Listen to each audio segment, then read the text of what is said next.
I am Zach Oat, Marketing Supervisor for Diamond Select Toys and Gentle Giant Limited, and I am here to interview Rocco Tartamella, a great sculptor who works for us and does a lot of work on our Star Wars line.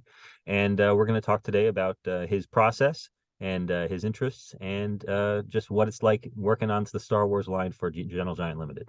Rocco, welcome. Hey, how you doing? Great to meet you in person. Finally, it's been a while. It's been a long time coming. Yeah, this is true. Let's start off. What got you interested in sculpting and art? I got to say, when I was a kid, I really liked Norman Rockwell. Oh, excellent. Yeah, so I was always fascinated with all the paintings that he would do. He made things look so real, and then the way that he could, like he had dioramas a lot of the time. If you look at it, if his paintings were all white backgrounds, then he had like a scene, which kind of is helpful for what I'm doing with you guys. Because I do a lot of that PVC diorama, so it kind of is like a throwback. No, I'm a big fan of Rockwell. I've got a book of his up on my shelf, actually. So what art training did you receive prior to becoming a commercial sculptor? I have no art training. Really? Nope. Self-taught? Yep, I started drawing when I was a kid. I was, I think, around 9 or 10, and I used to try to draw everything that I saw. Then I got into comic books, and when the 1989 Batman movie came out, I found out that my father used to actually cut Bob Kane's hair. That's awesome. I was like, "What's going on here?" So from there, I was like, "Okay." I got into art even more. I was like, "Yeah, I could make a career out of this." And then I think I was around 19 or 20, I started picking up clay. I was like, I want to take my drawings and actually bring them out to life. I want to see them in 3D. So I got fascinated with sculpture and I was like, I need to make more stuff. I think I've got over 1,000 sculpts under my belt since then. A Uh, lot of them for production.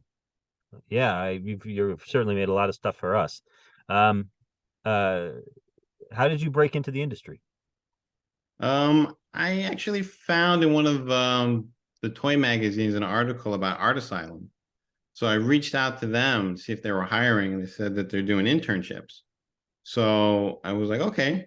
So I went to New York, and I was talking with Digger, and he was like, hey, yeah, we need interns, and you want to start out in the mold shop? A lot of us guys do. So yeah. So that's where I was learning how to do a few things. And then from there, I worked on some Toy Biz stuff at the time. We're working on Lord of the Rings. And I did a couple accessories like a ring wraith hood and a couple little weapons here and there. And then after the internship, I took a little time off and I started to beef out my portfolio. And then I started to show it to people. And I got work with McFarlane Toys.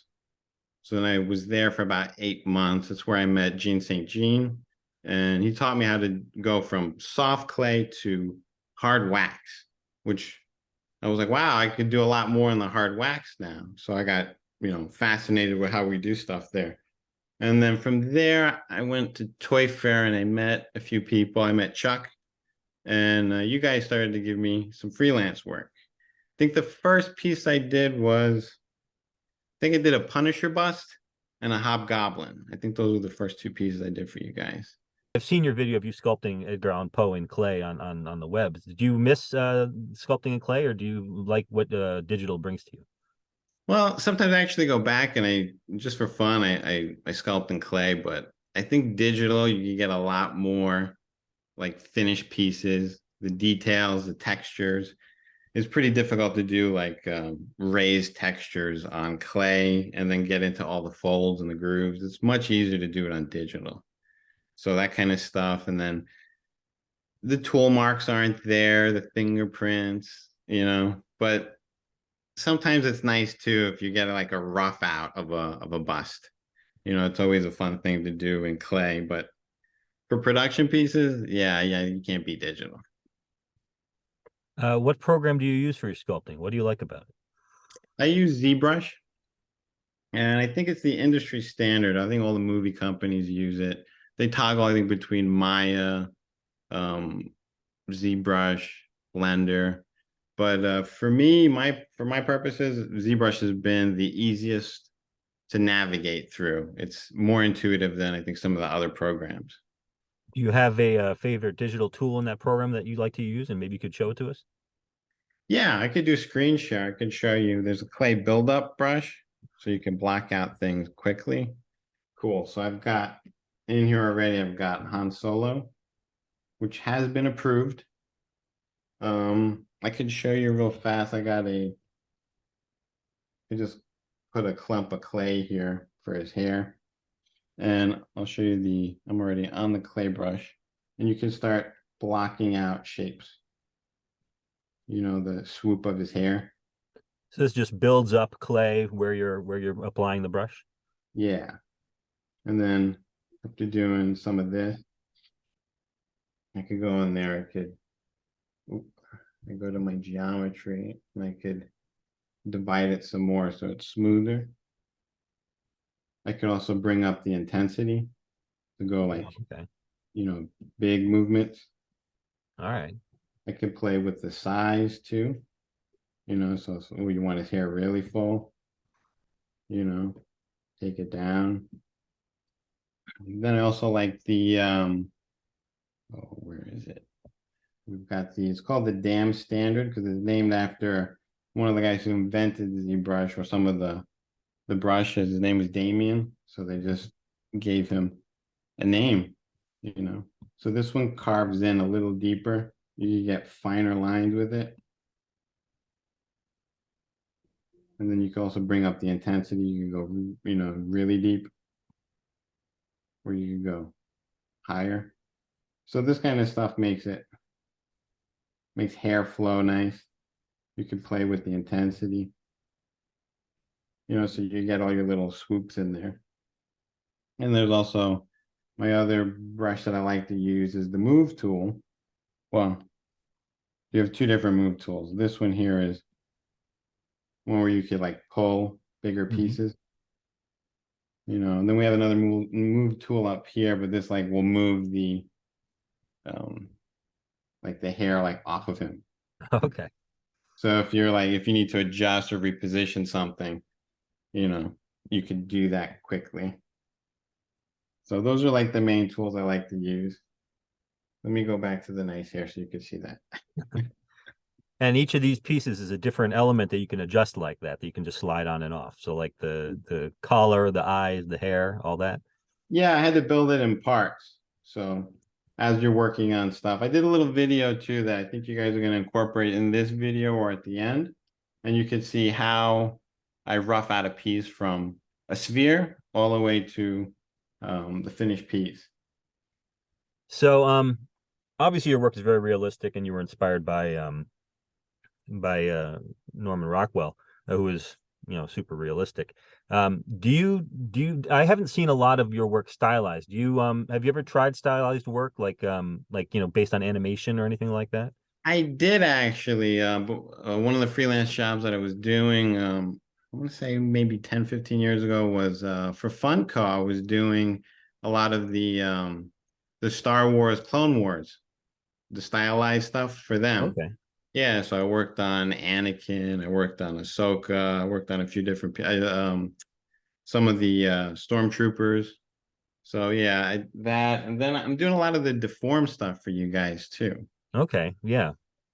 So I did the line with the Jack Sparrow in it. Excellent. Yes. Yeah, there was Kermit the Frog in there, Vincent. There was a few different pieces. When I think of our Legends in 3D line, which you have some on display back, I think of you specifically because you are doing such a great job with those busts. Yeah. Even your L3D bust of the thing is he's a stylized character like by definition, but you made him so realistic and rocky. Do you prefer sculpting busts to full figure statues, or do you like being able to play with forms? Um, I would say maybe 50-50. I can't say I like one better than the other because it's still sculpture. The busts are fun to do because you could just get a mood. Mhm. And then if it's based on a movie or a TV show, then the bases have like a little story in them too. So it's like you're incorporating both. So it's powerful. They're large on the shelf. It's cool. But I also really like doing full figures because then you could get motion in there. You could get more feelings. the dioramas, you can incorporate those bases or make them interactive. Like I did the Kylo Ren when is it Premiere? I think it was the Premiere I think it's statue where Premiere, he has, Premiere, yeah. yeah, and he's kicking up a little dirt, and I like that the painter also put a little of the dust on his boots. I thought that was a real nice effect, and the cape waving, so it's like, oh, he's in motion. I like that too. So anything sculpture, I'm crazy. What's your favorite? Do you have a favorite piece that you've done for Gentle Giant Limited? A favorite Star Wars piece? Um, I really like the Luke Skywalker. The Legends in Three Dimensions bust. Yeah, I Yeah, that's really. one of my favorites as well. I love that one. If you want me to bring it up a little bit, this is actually the AP version I got from you guys, which was really nice. Excellent. Really That's where they're appreciate it. supposed to go. They go to the artist. Oh yeah, give me the artist proof. That one was fun to do. And out of the flight guys too, I really like the Dave Filoni I did. That was fun. Oh, very cool. Yeah, Trapper Wolf, right? Yeah, Trapper Wolf. I really like all the wrinkles in there, the details. It really came out nice. They mass produced that too with the visor. I mean, just there's so much depth. I think, but out of the bad guys, I think my favorite's probably the Darth Maul. Yeah, I've seen your video of sculpting the Darth Maul. It's amazing. Yeah, that was the L3D one. Oh, Uh, that's the L3D, right? yeah, and this one is from the Han Solo movie. So it was nice to sculpt him younger, and then I could make him a little older with the scars. Like how did he get out of that? What I don't want to spoil if people haven't seen Star Wars, but it was pretty cool. Um, do you do a lot of besides getting the 2D art that's supplied by the designer, do you do a lot of research for each piece, looking up, different scenes from the movies and portraits of the characters? Yeah, if I'm doing portraits, for sure, I'll watch the movies a lot. I'll pause the best scenes. But for the Star Wars stuff in particular, I rely on the reference images that Dev sends over from Gentle Giant because he's got all the approved reference, and it makes it a lot easier because he's got close-ups. You can see the fabric details, the stitching. It's hard to see sometimes in the movies, Yeah. just how rich all the outfits are. But for other pieces that I work for, like superhero stuff, a lot of time too, I'll research a lot of reference too if Marvel isn't providing what I need or certain angles because it's difficult because to go back and forth. Hey, I need an extra this or that. I mean, in some cases I do that. I'll contact Shock or Cat and say, hey, I need a little extra reference because I can't find any on my own on certain things. And the studios are pretty nice. They're pretty helpful, and they'll send close-ups or like even when I was doing the Jack Sparrow stuff, and he had so much detail. So they sent close-ups of the rings, the jewelry bits. So a lot of time, I have to go with the licensor. Probably 90% of the time, they give me the good reference. I want to thank you for taking the time to show us your work today and talking to us. It's been a great honor talking to you. I'm a big fan of your work, and hope we get to talk again soon. I appreciate it. Thanks so much. Anytime you need to, ask me questions, I'm here for you guys. All right. Thank you so much.